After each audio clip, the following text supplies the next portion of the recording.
United Urdu news में आप तमाम का खैर मकदम है। हैदराबाद के पंजागुट्टा पुलिस ने कांग्रेस लीडर रेणुका चौधरी के खिलाफ केस दर्ज कर लिया है। वाज़ेह है कि कल चलो राजभवन एहतजाज के दौरान रेणुका चौधरी की जानिब से पंजागुट्टा पुलिस स्टेशन से वाबस्ता सब इंस्पेक्टर का गिरबान पकड़ने का वाक़या पेश आया, जिसका वीडियो वायरल हो गया। सब इंस्पेक्टर की शिकायत पर पुलिस ने रेणुका चौधरी के खिलाफ केस दर्ज कर लिया है और तहकीकात की जा रही है। పోలీసుల చొక్కా పట్టుకొని రేణుకా చౌదరి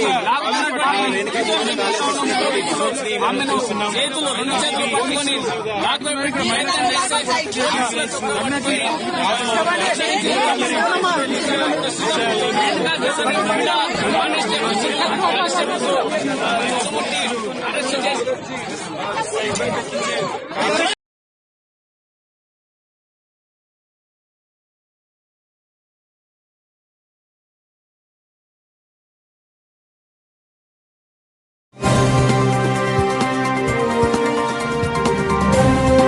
हमारी हिम्मत अफजाई के लिए इस चैनल को सब्सक्राइब करिए, वीडियो को लाइक करिए और शेयर करिए।